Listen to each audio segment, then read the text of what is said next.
And welcome on back to the Coin Flip Podcast. Jacob Zimmerman, Martin Kelly, and man, it is getting harder and harder to do that intro the more and more I work at my day job.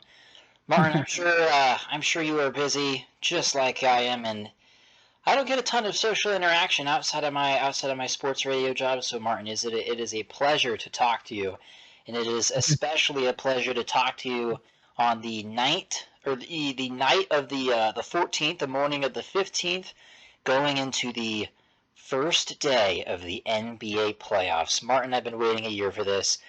I'm so excited.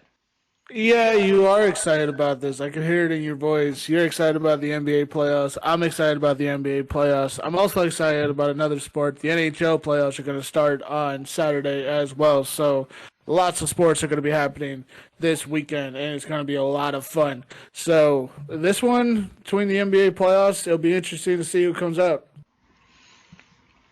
So our viewers can see it right now. I have the playoff bracket pulled up in the NBA. Martin, the playoff bracket now looks a lot different than it used to. Instead of your traditional, everything on one side, you now have these wings out to the left and the right. And Martin, that is the play-in tournament. And all year long, the standings have it marked out, the 7 through 10. And all year long, it's actually been a discussion, or the second half of the season, post All-Star break especially, who is going to be in the play-in tournament and who's not even going to make the play-in tournament. Martin, you made a comment to me before we even got started that you hated the play-in tournament still. Martin, I want to give you the floor for about a minute to describe why you hate the play-in tournament, and then I'm going to have my rebuttal. It's simple. I don't even need a minute. I can just say it in a very simple 30 seconds. It's simple. Why in the hell are we rewarding for mediocrity? Okay. It's completely absurd to keep rewarding bad basketball teams and rewarding them with playoff games and rewarding them with more money that they don't spend on their team. We're rewarding small market teams that don't care about spending any money and don't want to help the NBA generate any more revenue. They drag out all these players onto these courts and play these stupid in playing games when they should just do 1 through 8. Stop rewarding mediocrity and giving these small teams breaks. It is stupid. Well, Martin, at the end of the day, the NBA does not come down to rewarding champions. That's not even what the NBA is actually about. The NBA is actually a business, and it's about making money. Now, Martin, I don't know if you've noticed this, but all of a sudden, the end of the regular season and the pre-first round of the playoffs has actually gotten interesting. The end of the regular season, Martin, is notorious for teams tanking and teams filing into playoff position. Martin, especially with today's era, with the change of direction that basketball players have to make out there on this spaced out court, guys are faster, more agile than ever. Guys are now getting hurt more than ever because of that insane athletic ability and skill. So, Martin, we have several elite teams that are top tier when it comes to betting favorites to win the championship that came out of the play-in or damn near were in the play-in. Martin, the play-in is a success. It wasn't a success maybe players thought initially, especially LeBron. He was wrong on that. But Martin, I like it. I think a lot of the NBA community has liked it to your opposition. I know I stand on an island by myself. I don't give two damns about it. Everybody's wrong on this. It's just rewarding mediocrity. Where I listen. I'm a Thunder fan. They were in the tournament. I didn't like the fact that they were in a play-in tournament. They didn't deserve to be there. There were 2 games under 500. It's exactly like the bowl games. Why are we watching a 6-6 and a 7-5 football team? They're average. They're not good. Let's just watch the good teams. Seriously, I just don't get it. All right, Martin, let's dive into these first round matchups because that's what our the meat, the podcast is about. Absolutely. Martin, let's start out in the Western Conference. You're in the western side of the United States. Indeed, I am. Let's look at our matchup now. It is official. We are doing this right after, a couple hours after the play-in tournament has finalized. Martin, the Lakers are the 7 seed playing the Grizzlies. The 8 seed is the Minnesota Timberwolves, who I got to see play the Lakers in person a couple of weeks ago. Yes, Martin, you I thought did. it was going to be the Pelicans. I thought it was going to be the Thunder. The Timberwolves proved me wrong twice, and they are now in the playoffs against Denver. Briefly, we'll go over the Denver series. Martin, I'm going to say this is a 4-0. I know people think Jokic might have some struggles in the playoffs. We saw how good Minnesota played against the Grizzlies last year. All in all, I think this is still a 4-0. I am gonna go 4-1 here. I'm gonna go gentleman sweep. I think the Timberwolves are a decent post team. They're not a bad rebounding team, but Rudy Gobert has his days where he looks like he doesn't know how to rebound anything. So, and Karl Anthony Towns has those issues too. But I still think Jokic, I still think Michael Porter Jr., I still think what Denver does and their rotation and their coaching, I still think they're more powerful and better than Minnesota. But I think Minnesota could steal a game either at home or maybe on the road, but I don't think they'll steal more than just one. Here's the problem. I don't think Mike Conley is going to go 6 of 8 from 3 or whatever he did in the play-in tournament. And at the end of the day, Karl Anthony Towns is one of the worst players when it comes to not getting in foul trouble in the entire league. And he's going up against Nikola Jokic, who is going to absolutely pick him in their entire defense apart. And I would give them a game, Martin, but Anthony Edwards is clearly hurt. He's just not saying it. He's clearly injured in his shoulder. Yeah, Let's move on. and it's obvious. All right. Martin, I'm going to give you the floor here for the first, for the 4-5 series. Suns and Clippers. Go. Uh, this one I think is going to be the second true dogfight of this entire first round of the playoffs. I think this is a 7-game series, and I think the Suns just drag it out at the very end and steal this series and walk out. When you're looking at both teams, Paul George, Kawhi Leonard, Russell Westbrook versus Devin Booker, Chris Paul, Kevin Durant, DeAndre Ayton. 4 versus 3. Whose big, ginormous amount of All-Stars are going to pull out this series and win and move on to the next round to see Denver? I think Phoenix can pull out enough. I think Kevin Durant needs to go back to playoff Kevin Durant in that series against Milwaukee. I think Devin Booker needs to play solid. If Chris Paul can just give you half of what he's got in the playoffs and stay away from nagging injuries, I think the Suns can win this 7-game series. Because I think the Clippers are still going to get games in. I still think they're good enough defensively and offensively, but they're inconsistent, and that's why I'm taking Phoenix. This is a really interesting series, Martin. And I don't think this is a series where you should go and place a lot of money on one team to win. I think this series is a series that is going to go at least 5 games. I mean, At when you look least. at the games played projection odds when it comes to betting, like that I like to look at, because that's the best projection that there is. It's 5.5 pretty much for all of them. I think that's an easy over. Martin, this Clippers team is dangerous. Their They bench, are. look at their bench. Match it up with the Suns. The Clippers bench is going to destroy Phoenix's bench. It just will. Now, is Kevin Durant having one of the best? Probably this Kevin Durant season, I think, is actually a little underrated. I'm a guy who does not. I'm not a fan of Kevin Durant. You know, I'm not. But I will admit a 55, 40, 90 season for his volume, for It's his absurd. shot diet, people say, his shot choices. It's insane. It's insane. It, it's the best case scenario that Victor Wembanyama could possibly be on offense, not defensively, just offensively. So, but all said and done, I gotta respect Kawhi. I think PG could maybe, who knows, PG maybe returns. Maybe. But I'm not picking the Clippers to win. Don't get it twisted. I'm picking the Clippers to push it 2 games. Suns in 6. Suns and 6. All right, Suns and 6, Suns and 7. We both agree on that. I like it. Kings and Warriors. Martin, I already know off my head the Warriors are I'll take this one, and you take the Grizzlies and Lakers because I'll let you have about 5-10 minutes to explain why about that series. So the Clippers and the excuse me, the Kings and the Warriors. This one is the one I'm gonna watch the most because what Draymond said before the playoffs started, in the sense that don't let this team get hot. Klay Thompson came out and said, "Don't let us get hot in the playoffs." They're talking all this swagger before the playoffs, acting like they're like one of the top two seeds in this. And last time I checked, they're the sixth seed in this playoffs, and they're the team with the fourth worst road record in the entire NBA standings. And I still don't trust them. I still feel like they're just hanging on to their own nostalgia. They're playing good basketball, but I don't. Nostalgia. I just. I don't.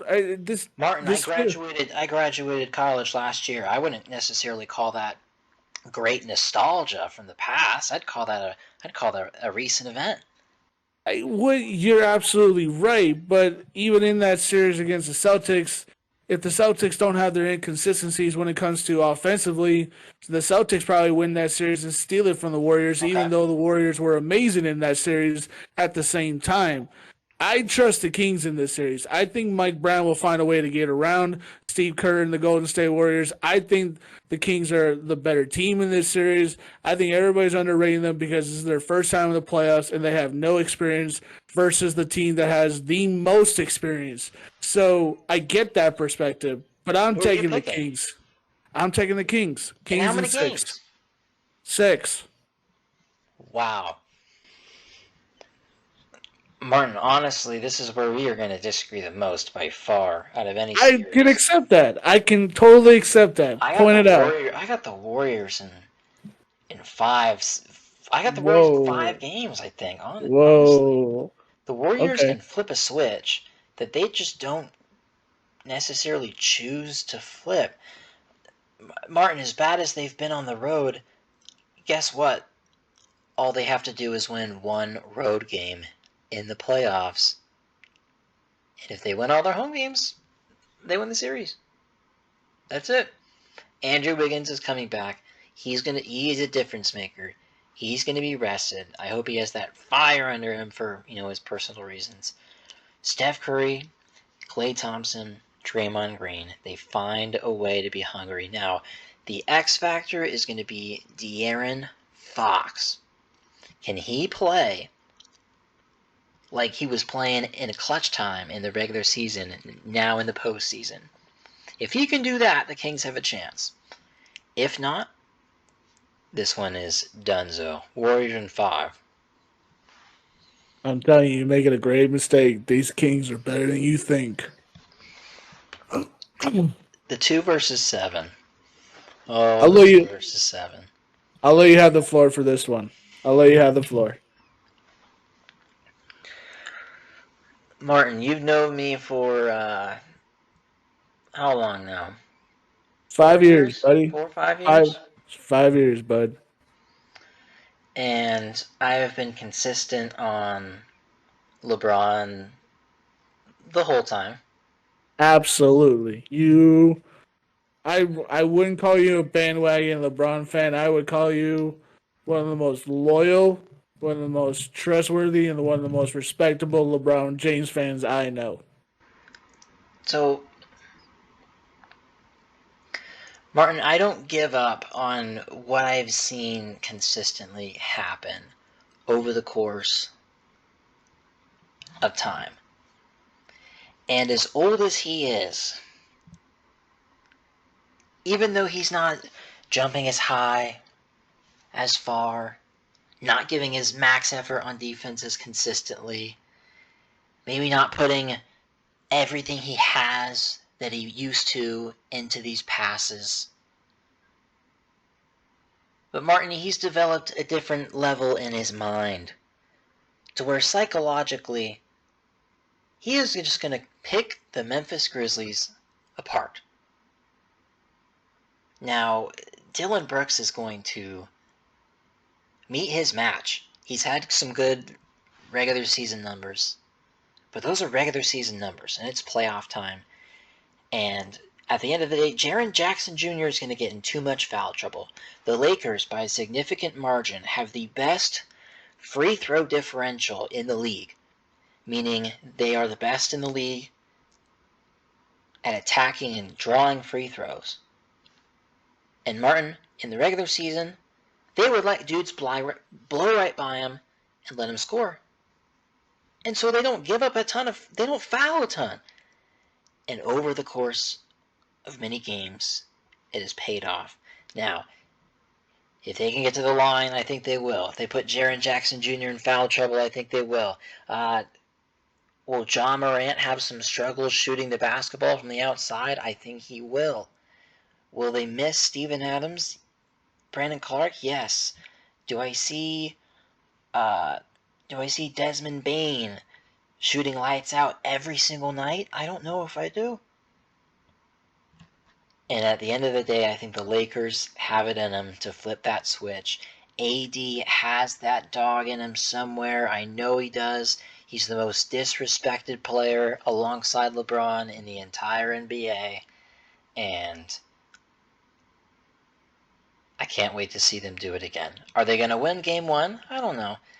But Martin, when the Lakers win Game 1, if the Lakers are going to win Game 1 of any of these series, the series is going to be over. LeBron doesn't lose after he wins Game 1s of series, but I think the Lakers, the key here is not even going to be LeBron or AD. It's going to be Dennis Schroeder, Austin Reeves, D'Angelo Russell, Malik Beasley. Can those guys hit their open 3-point shots? If they play like bums, we don't stand much of a chance. If they just play average, if they just do what they've been doing, I think we've got a good shot. I'm going to say Lakers in 6. I'll respect the Grizzlies. I'll say 6. Lakers in 6. I'm going to remember that. So, there isn't too many times, Jacob, between you and me where I have rooted for the Lakers and have wanted LeBron James to win a series. I've always wanted him to lose a series just because why not? You know, most of the greats do lose series. So, but I am rooting for LeBron in this series in the sense that I'm tired of Memphis. I don't believe they're real. I think they're fake. I think this tough boy attitude of theirs is fake. I think what John Moran and Dylan Brooks are doing with it is just petty. I think Jaren Jackson Jr. is a good player, but he's had some nights where he looks soft. I mean, he reminds me of DeAndre Ayton. He's got all the talent in the world to be a really great post player and rebound, but he goes missing from night to night sometimes. And Desmond Bain to me feels like the only consistent player on this team. And for those reasons, I'm taking the Lakers in this series as well. I think LeBron James and Anthony Davis consistently dominating the post. And you're absolutely right. If Dennis Schroeder, D'Angelo Russell, and Austin Reeves give you enough 3-pointers, and if Austin Reeves can give you just enough defense to create some type of pressure on John Morant and make him seem like he's just some white scrub and he can take advantage of him, no, he can't. I promise you, the Lakers can walk out of this series, and I think they will win it in 6. You and I are on the same page. Nice. Going over now to the Eastern Conference, Martin Bucks and Heat. I'm going 4-1 just for the sake that Chris Middleton is bound to have an off game and Jimmy Butler is bound to have a game where he goes for 40. And if those nights happen on the same night, the Heat will win. 4-1. I agree. 4-1. I think Jimmy Butler will have 130 plus night and he'll steal a game. Cavs Knicks. I think this screams Knicks disappointment. I think it really does. I think they are a regular season team. Julius Randle is not meant to handle the serious pressure that Jared Allen and Evan Mobley are going to hand at him. And I think the end of the day, the key here is Donovan Mitchell. Martin, If Donovan Mitchell brings his top-tier playoff game that we've seen, watch out. He could drop 40+. He could drop 45, 50 in Madison Square Garden in a playoff game to a team that just did not want to give up any little more to get him. And at the end of the day, the Cavs gave up a little more, and the Cavs are now going to stomp the Knicks, and the Knicks are going to look like fools. Can you imagine a team of Jalen Brunson, Donovan Mitchell, and let's just say they did give RJ Barrett, they got stuck with Obi Toppin. That's still enough talent to win games in New York, and that probably would have been a decently scary lineup. Still, nonetheless, I agree with you. Cavs I in think 5. I say Cavs in 6, and here's why. I think we underrate Jalen Brunson and RJ Barrett. They are still a solid 1-2 combination in New York. And Barrett's had his moments where he's gone missing. Same thing with Jalen Brunson. The Knicks don't have a solid defense, which they won't be successful at with trying to stop Cleveland. But I think Jalen and RJ could probably steal a couple games in the Garden and maybe steal a game on the road. I think they're still a decent offensive team. But Cavs in 6.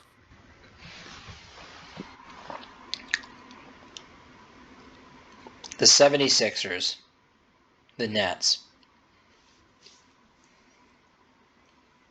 The 6 versus the 3. Martin, the question I'm thinking about is, have the Sixers got over the hump finally?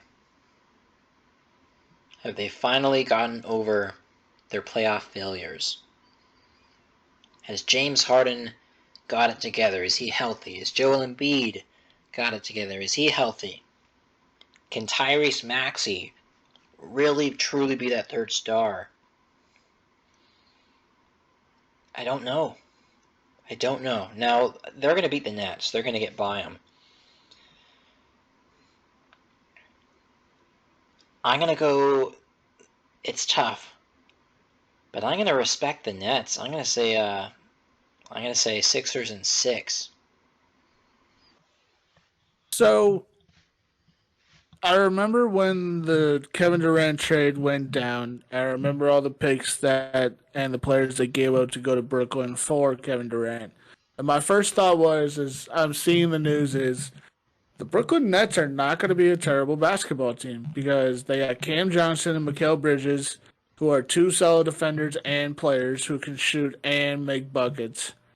They got Spencer Dinwiddie, and he's a solid player still, even though he's calling out Kyle Kuzma for no reason on Twitter. Still don't understand that. But my point is, I don't think Brooklyn's just going to lay down and die. I still think Philly wins in 6, but I think Brooklyn is a better team than we think.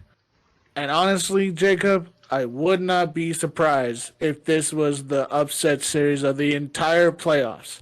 Besides just the Lakers trying to upset Memphis, I would not be surprised if this was the series in the East that created a bunch of havoc news because, again, we've talked about the 76ers for the last 4 years on our podcast. They just don't show it all the time in the playoffs. I don't know what happens to them. I don't know why they have a curse in the playoffs, but the 76ers just can't get over the hump no matter what they do. And it really would surprise me if the Nets pull off an upset in this series. But I'm still taking the Sixers in 6. Celtics and Hawks. Big broomstick.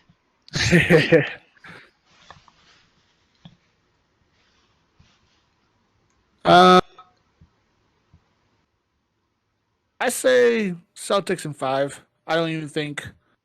I just don't think Trae Young and Deontay Murray, even with a consistent Collins, is still better than the Al Horford, Jalen Brunson, Jason Tatum, not Mikal Bridges, Malcolm Brogdon. I still got Celtics in 5.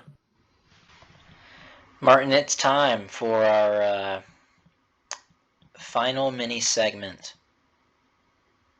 an early championship prediction. Martin, give me your Eastern Conference winner, your Western Conference winner, and who will take home the trophy. Well, this is gonna be an easy one. I got Bucks and I got Suns. I got Bucks Suns. We got a rematch of a couple years back, and I got Suns in 7. That's the series because if once Chris Middleton becomes healthy, Drew Holiday, Chris Middleton, Giannis, Brooke Lopez is a solid 4 setup right there with Bobby Portis coming in to challenge what Phoenix has. That defense versus offense, that series will be fun. But Suns in 7, Kevin Durant gives the Desert their first championship. Oh, man. Martin, here we go. Here we go. Well, I want you to make this case. I gotta hear this. In the East,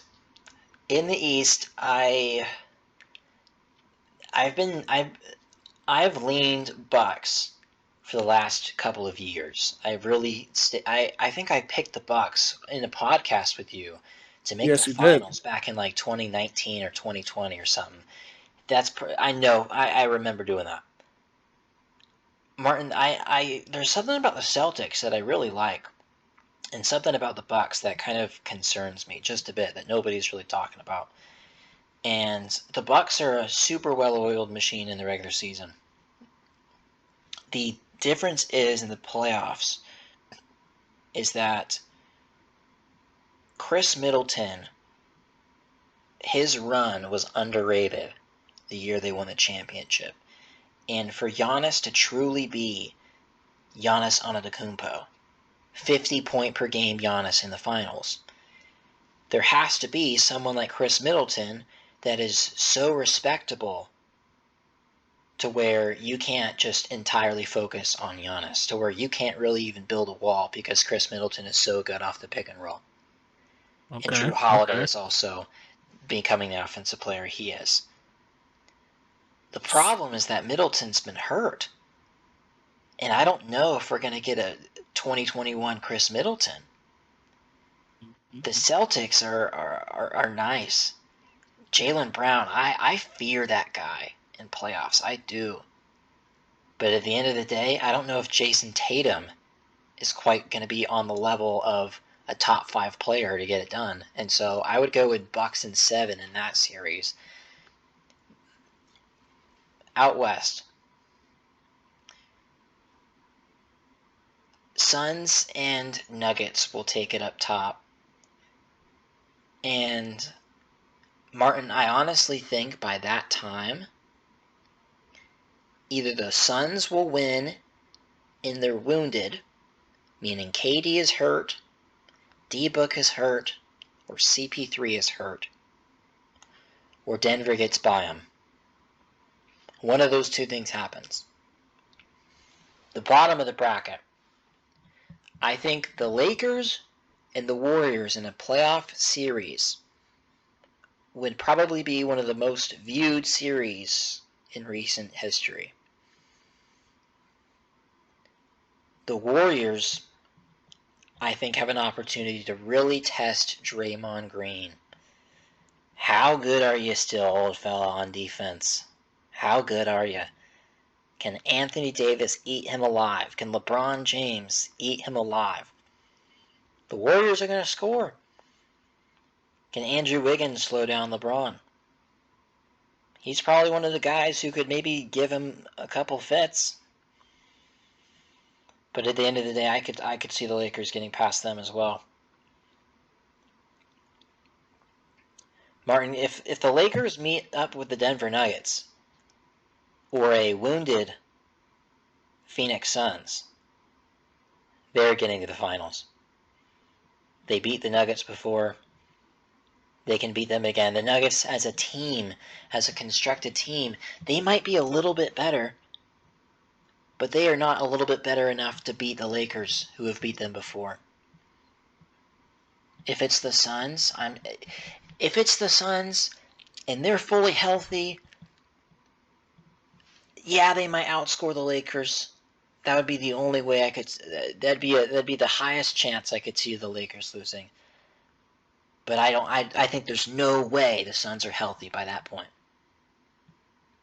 So I got the Lakers coming out of the West.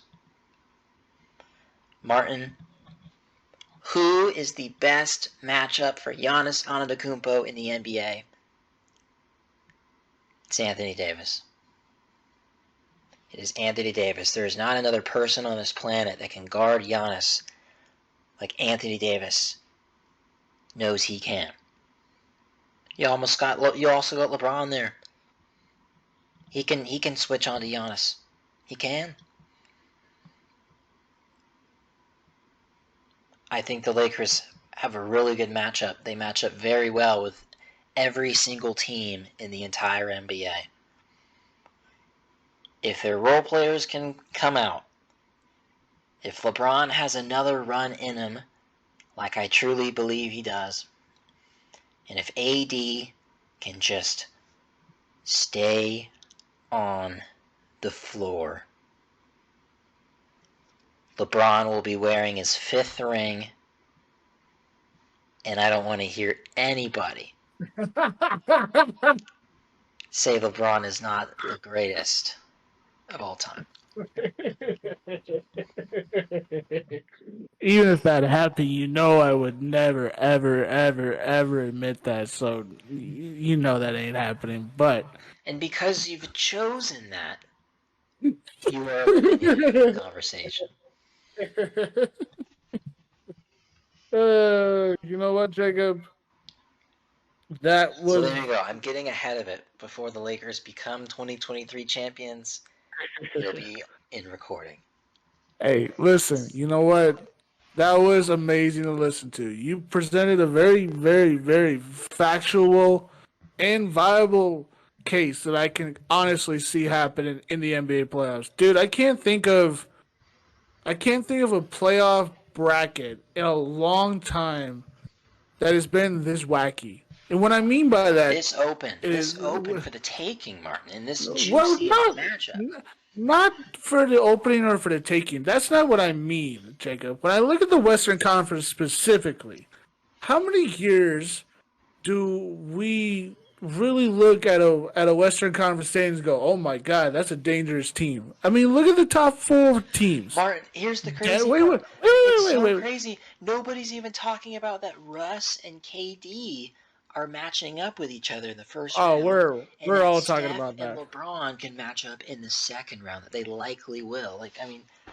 No, my point is, Jacob, is look at the top 4 teams. It's Denver. It's Memphis. It's Sacramento. It's Phoenix. We don't take those teams seriously when they're top teams in the Western Conference. We take the Warriors seriously. We take the Lakers seriously. We take the Spurs seriously. We take established teams.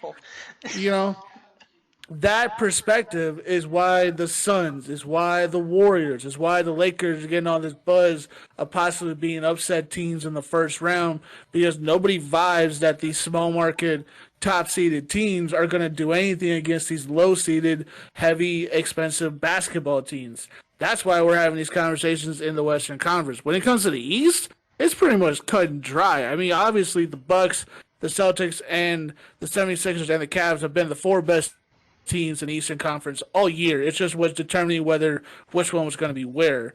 The Heat, the Knicks, the Nets, the Hawks, they're all great basketball teams, but they're not good enough to hang with these top 4 teams. Like I said, I think the Bucks are the best out of the 4. That's me.